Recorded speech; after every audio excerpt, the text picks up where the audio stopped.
Hey everybody, this is Brandon, Nutrition First Coaching, and in this week's Whiteboard Wednesday video, we're going to compare and contrast calories in versus calories out model, or the carbohydrate insulin model in terms of body composition and losing body fat. I'm going to give you some of my thoughts. I'm by no means an expert on this.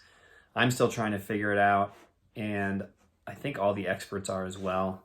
So let's dive into the video and see if we can help each other out.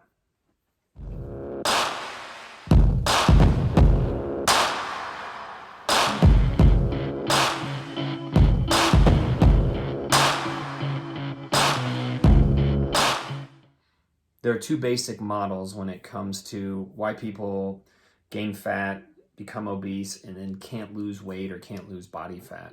And the first one is the calories in versus calories out model. And this is the simple first law of thermodynamics. If you are taking in more calories than you're burning on a regular basis, then your body's got to do something with it, and it's going to store it as body fat. And if you're doing this consistently over time, you're going to start to gain weight. Fat cells are going to get bigger and bigger, and you're going to gain more and more fat. The second thought is that if we're eating very simple processed carbohydrates and we're doing this for long periods of time, it's going to start to affect the hormones in our body, specifically how our body reacts to insulin and how our body controls blood sugar. And if we're not doing this correctly, so now we have what's called hyperinsulinemia. So there's too much blood sugar in the body. The insulin is not really working, so to speak, in the body because we basically become desensitized to it. So now our blood sugar is on this roller coaster cycle trying to control it. This can become pre-diabetes to diabetes, type 2 diabetes. And this is why we're going to start to store fat, because basically it's throwing off this cascade of hormones, and our body can never tap into our fat stores. And because there's kind of a mismatch or an unbalance of these hormones, we start to store more fat. And the only way to reverse this is to improve our sensitivity to insulin and how our body is storing fat. And this is done by reducing the amount of carbohydrates we eat, specifically very processed ones, and concentrating on higher, even very low amounts of carbohydrates, but higher fiber carbs, and eating more fats and proteins in terms of trying to derive calories or energy from food. Now, I will preface this by saying I'm by no means an expert on either of these, and I've struggled back and forth between which one is really the true model, and when I work with people, which one is really affecting their body, and trying to figure this out with different methods. But the first thing, and I'm just going to pose a bunch of questions here, and you can kind of make a decision for yourself and then give you some strategies and things to try to kind of figure out which one you might be. So the first thing to look at is, what is your current metabolic health? And what I mean by that is, what's your blood pressure like on a regular basis? What are your lipid numbers? So this is your cholesterol, HDL, LDL. What is your HbA1c? So this is a 3-month kind of running total of how much blood sugar you have, essentially. It's looking at your red blood cells and kind of what's stuck to them in terms of your blood sugar. And this has a range, and once you get over about 5, then you're starting to get in that pre-diabetic and diabetic range. And the only problem with that is it's a lagging indicator. The other thing to look at would be, what is your body's blood sugar currently? Using some kind of tracking device. Now they're actually coming up with some pretty cool things where you can just wear a continuous glucose monitor and you can get really cool feedback on an app on your phone. And this is technology that's been kind of developed for type 2 diabetes and type 1 diabetics. And it helps them to know when they're eating and when their blood sugar is high, what they need to do with insulin and so forth.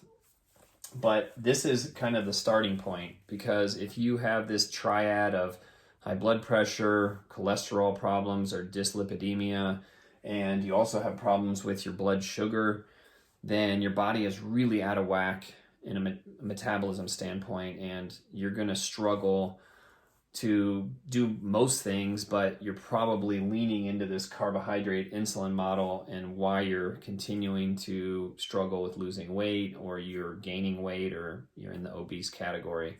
The next thing to think about is, what is your current body composition? And the reason I bring this up as well is, you might be saying like, well, I'm trying to lose body fat, because body fat becomes this hormone secreting organ in our body, and it wants to perpetuate the body fat to stay on us. So we have this kind of metabolic set point that we're at, and we want to maintain this body fat and stay at this set point. So as you gain more body fat, it wants to make you gain more body fat, essentially. And that's the first thing to look at. And then the kind of flip side of that, so I put on here too, like if you're over 25% body fat, you're starting to get into this concern point of your body is starting to produce more body fat from the fat it already has, because of the hormones that are secreted. Now, if we're looking at muscle percentage and kind of total muscle mass in our bodies, this is where we can affect having more muscle mass and trying to help that counter the effects of having excess body fat too. And as we become more lean, we can use that muscle to, protect us is maybe the best word, against maybe not eating great and having kind of these dips and spikes in our blood sugar. So then we can probably tolerate having more calories in and not gaining body fat, because our body becomes more efficient at burning the calories. So that's where there's, the first little question mark of, is it just calories in, calories out? Which, if I didn't say this already, I think it's a combination of both of these, and everybody's genetics, epigenetics, all those things play a factor in there. And then the last thing I would talk about is, what are your daily habits? And this is going to be exactly what affects all of these things. Like, what's your sleep like? How stressed are you? And this is starting to lead into more hormone secretion and cortisol uptake, and having, your body trying to stay in this stress state all the time. And what's your movement practice like? Do you not move very much during the day? And when you do, it's very low intensity. Are you doing any resistance training? Maybe even working towards higher intensity interval stuff, starting with body weight and working your way up to resistance training and higher intensity intervals.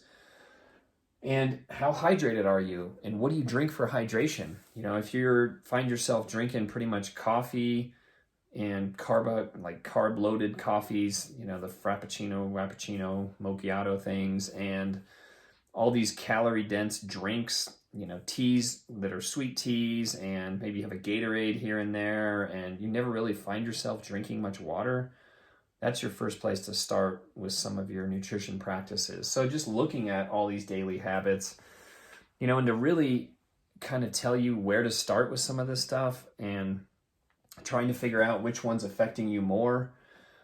I think it's looking here. It's looking at these daily habits. It's starting to get into a practice of moving some more. That can be as simple as tracking with your watch and making sure you're hitting 10,000 steps on a daily basis, specifically moving after a meal. So 5 or 10 minutes of walking after a meal can be really helpful for your blood sugar.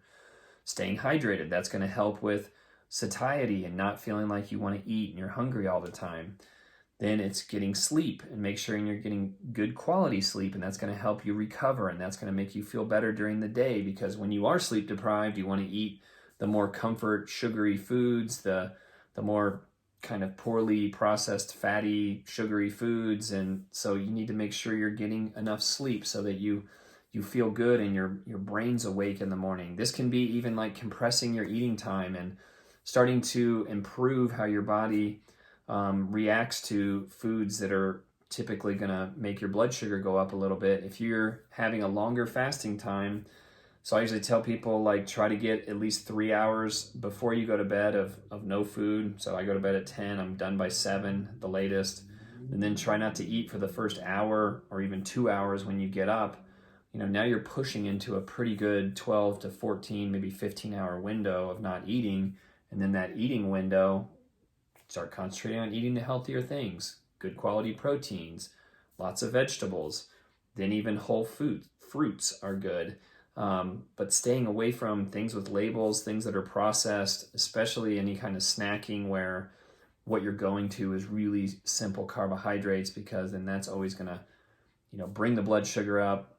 Body's got to dump in insulin. This whole hormone cascade starts happening, what they're talking about with the carbohydrate insulin model. So I know this is just kind of a long rant on this. Maybe it brought a little light to what you're thinking with what's going on with your body. And it's not just about eating less calories, but it's about the quality of what you're eating, but it's about all the other habits and things you do throughout the day that are affecting both of those in terms of losing body fat, improving your body composition, feeling better, having good longevity to your life too. So if you like this, give me a comment, give me your thoughts.